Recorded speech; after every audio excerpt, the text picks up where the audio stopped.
बड़ी खबर से करेंगे बुलेटिन की शुरुआत। महाराष्ट्र में बागियों को मनाने की कवायद अब तेज हो गई। दरअसल मुंबई में आज महायुति की बैठक हो सकती है।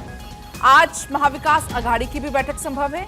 महायुति के 36, महाविकास अघाड़ी के 14 बागी चुनावी मैदान में हैं और चूंकि इन बागियों को मनाने की कोशिश की जानी है और इसीलिए बैठक को लेकर ये जानकारी मिल रही है कि संभवतः आज ये बैठक हो सकती है। महायुति की बैठक हो सकती है और महाविकास अघाड़ी की भी बैठक आज संभव है, क्योंकि महायुति के 36 ऐसे उम्मीदवार हैं जो कि बागी चुनाव में हैं और इसके अलावा एमवीए के भी 14 बागी चुनावी मैदान में हैं। और आगे चलकर किसी तरीके की कोई परेशानी ना हो, दल बदल की प्रक्रिया ना हो, इसको देखते हुए आज ये बैठक संभव है। हालांकि अगर हम बात करें अमित शाह की, तो जब उम्मीदवारों पर मंथन चल रहा था तब अमित शाह लगातार महाराष्ट्र के दौरे कर रहे थे और उस दौरान उनकी तरफ से ये इस बात पर जोर बार बार दिया जा रहा था कि कोशिश की जाए कि बागी पैदा ना हो, किसी भी तरीके से कोई भी बागी पैदा ना हो। अगर अभी कोई मन में बात है, कोई मन मुटाव है, तो ऐसे में अभी उसको दूर कर लिया जाए ताकि आने वाले समय में किसी तरीके की कोई परेशानी ना हो। लेकिन ये बड़ी जानकारी मिल रही है, एमवीए की टेंशन अब बढ़ती हुई दिख रही है। आपको बता दें कि 50 से ज्यादा बागियों ने पर्चा भरा है। बड़ा सवाल यह है कि आखिर खेल किसका बिगड़ेगा। महाराष्ट्र विधानसभा चुनाव में बागियों ने महायुति और महाविकास अघाड़ी की टेंशन बढ़ाई हुई है। बागियों की वजह से दोनों प्रमुख गठबंधन का खेल बिगड़ सकता है और यही वजह है कि आज इन बागियों को मनाने की कोशिश की जाएगी। अलग अलग पार्टियों से बागी हुए करीब 50 नेताओं ने निर्दलीय नामांकन दाखिल किया है। महायुति के सबसे ज्यादा 36 बागियों ने पर्चे दाखिल किए हैं, तो वहीं महाविकास अघाड़ी के भी 14 बागी भी निर्दलीय मैदान में उतरे हैं, जिसकी वजह से महायुति और महाविकास अघाड़ी इन दोनों की टेंशन बढ़ने वाली है। महाराष्ट्र की 288 सदस्यों वाली विधानसभा चुनाव में एक चरण में चुनाव होना है, जो कि 20 नवंबर को वोटिंग होनी है, जिनकी गिनती कराई जाएगी 23 नवंबर को।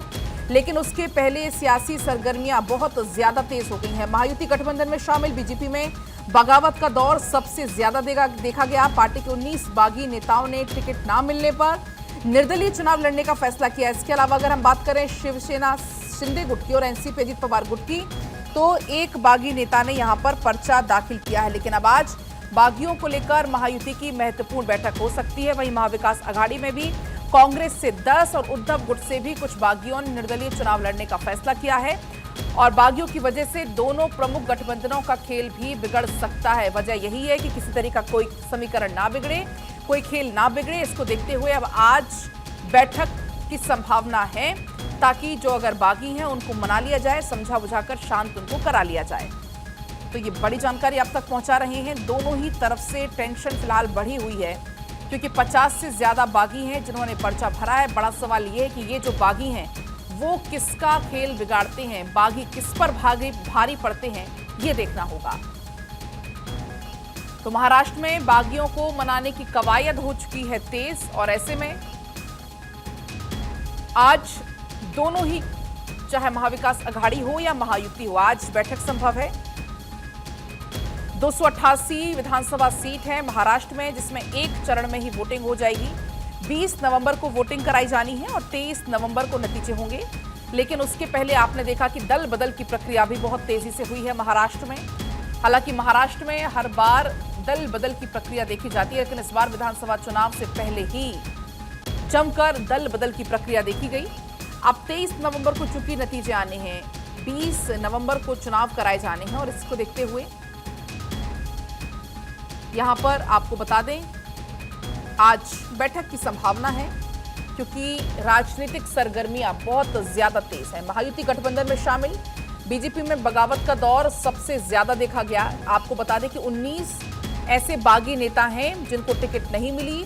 टिकट न मिलने पर निर्दलीय चुनाव लड़ने का फैसला उन्होंने किया। और इसके अलावा शिवसेना शिंदे गुट की बात करें और एनसीपी अजित पवार गुट की अगर बात करें, तो एक बागी नेताओं ने यहां से पर्चा दाखिल किया टिकट न मिलने पर। और इसको लेकर अब आज जानकारी है कि महायुति की बैठक संभव है।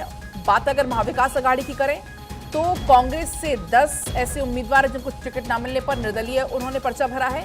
उद्धव गुट से भी कुछ एक बागियों ने निर्दलीय चुनाव लड़ने का फैसला किया है। तो कुल मिलाकर दोनों ही तरफ से टेंशन तेज हो चुकी है। अब बागियों को कैसे मनाएंगे राजनीतिक दल, ये बड़ा सवाल है। क्योंकि ये बागी खेल भी बिगाड़ सकते हैं, समीकरणों को बिगाड़ सकते हैं। और इसलिए क्योंकि महाराष्ट्र विधानसभा चुनाव का मुख्य मुकाबला भी इन्हीं दोनों गठबंधनों के बीच में ही है। लेकिन दोनों गठबंधनों के करीब 50 ऐसे नेता हैं जिन्होंने बागी होकर पर्चा दाखिल किया है, और अगर इन बागी नेताओं ने अपना नामांकन वापस नहीं लिया तो इन दलों की जीत हार की संभावना प्रभावित हो सकती है बागियों से, क्योंकि नामांकन की प्रक्रिया पूरी हो गई है। इस बार राज्य के दोनों गठबंधन, सत्तारूढ़ महायुति और विपक्षी महाविकास अघाड़ी, ये बागियों का सामना कर रही हैं, और अगर इन बागियों को नहीं मनाया गया तो चुनाव में जीत की संभावनाएं भी प्रभावित होंगी।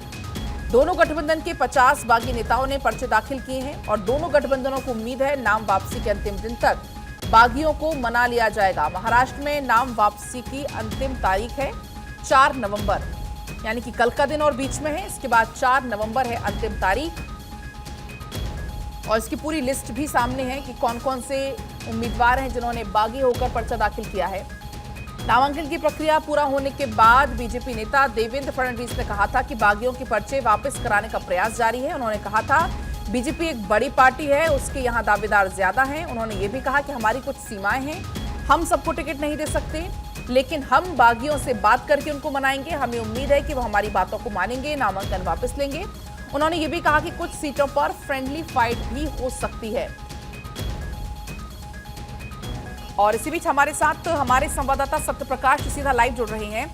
आज सत्यप्रकाश, जिस तरीके से बागी दोनों ही गठबंधनों के लिए चुनौती साबित हो सकते हैं अगर दोनों के जो बागी है वो नहीं माने, तो आज जानकारी मिल रही है कि दोनों ही गठबंधनों की बैठक भी संभव है। महाराष्ट्र में विधानसभा चुनाव के मद्देनजर लोगों ने नामांकन तो कर दिया है, लेकिन सबसे बड़ी चिंता जो है दोनों गठबंधन के लिए है। महाविकास अघाड़ी के लिए भी चिंता का विषय है और महायुति के लिए भी चिंता का विषय है, क्योंकि 150 से ज्यादा जो है बागियों ने जो है नामांकन किया है, अपक्ष उम्मीदवारी की है, जिसमें सबसे ज्यादा महायुति की तरफ से 80 प्रत्याशियों ने जो है अपक्ष उम्मीदवारी किया है। इसमें जो है लोगों की चिंताएं बढ़ा दी है, और यही वजह है कि भारतीय जनता पार्टी की तरफ से एक कमेटी भी बनाई गई है, जो कमेटी जो है तमाम उन बागियों को मनाने का प्रयास करेगी जो लोग बगावत पर उतरे हुए हैं। कुछ लोग ऐसे हैं जो मानने के लिए तैयार है, लेकिन कुछ लोग जो है अधिक रवैये के चलते जो है वो मानने को तैयार नहीं है। तमाम तरह के उनके कंडीशंस है, और यही वजह है कि अब जो है महायुति और विकास अघाड़ी दोनों के लिए मुश्किल की घड़ी है, क्योंकि अगर यह बगावत पर उतरे तो जाहिर तौर पर आने वाले समय में बहुत बड़ा प्रभाव जो है विधानसभा में देखने को मिल सकता है। खासकर महायुति की करीब 80 सीटें प्रभावित होने जा रही है, और वही महाविकास अघाड़ी की भी 70 से ज्यादा सीटें प्रभावित हो सकती है। इसलिए दोनों दल जो है आज बैठक करेगा, कमेटी बनाएगा, और वह कमेटी जो है मनाने की लोगों की कोशिश करेगी और संभव प्रयास करेगी कि ज्यादा से ज्यादा लोगों को मनाया जाए, उनके जो पर्चे वापस लिया जाए, जिससे जो सीट शेयरिंग का फार्मूला तय किया गया है या फिर जो टारगेट दिया गया है वह टारगेट जो है सही सलामत पूरा किया जा सके। क्योंकि सत्यप्रकाश, देवेंद्र फडणवीस का तो ये कहना था कि हमारी कोशिश है कि हम नामांकन की वापसी के अंतिम दिन तक मना लेंगे, और कहीं कहीं फ्रेंडली फाइट भी हो सकती। तो क्या वाकई में कहीं कहीं फ्रेंडली फाइट संभव है, या फिर बागियों को मनाने में दोनों ही गठबंधन कामयाब हो सकेंगे? क्या लगता है आपको, किस तरीके से वहां पर बागियों को मनाने की कोशिश की जा रही है? देखिए, दो बातें हैं। एक तो बागी इतने नाराज है कि उन्हें किसी की बात सुननी नहीं है। कुछ ऐसे बागी हैं जो अपनी एक कंडीशन रखे हैं, अगर वो कंडीशन भारतीय जनता पार्टी या फिर कोई भी गठबंधन मानता है तो उसे मानने के लिए भी तैयार है। भारतीय जनता पार्टी के अलावा महाविकास अघाड़ी की तरफ से भी आज जो है बैठक रखी गई है, एक मुलाकात रखी गई है। उस मुलाकात में कौन किसको मनाएगा, किस स्तर पर मनाएगा, क्या कंडीशन होगी, सबकी बातें सुनी जाएगी। उसके बाद जो है उनका निर्णय लिया जाएगा। लेकिन भारतीय जनता पार्टी पूरी कोशिश कर रही है कि ज्यादा से ज्यादा लोगों को मना लिया जाए। खासकर जो शीर्ष नेतृत्व है उन्हें यह जिम्मेदारी दी गई है मनाने के लिए। खुद देवेंद्र फडणवीस है, और उसके बाद आशीष शेलार है, फिर उनके जो चुनाव प्रभारी सीईसी के जो मेन बनाया गया है उनकी जिम्मेदारी। तो कहीं न कहीं लोगों की यह भूमिका रहेगी कि किस तरह से अपने अपने जो बागी उम्मीदवार है उन्हें कैसे मनाया जाए। हर किसी के अलग भूमिका है, हर किसी की अलग मांग है। सभी के मांगों को सुनकर समझकर आखिरी दम पर जो है जब 4 नवंबर आएगा उसके पहले जो है पूरी कोशिश रहेगी ज्यादा से ज्यादा को जो पार्टी में लाया जाए, वापस कराया जाए, उन्हें समझाया बुझाया जाए। क्योंकि सत्य प्रकाश बस कल का दिन और बीच में है 4 नवंबर चूंकि अंतिम तारीख है। अब देखना होगा कि किस तरीके से बागियों को मनाया जाता है। फिलहाल शुक्रिया आपका तमाम बातचीत के लिए।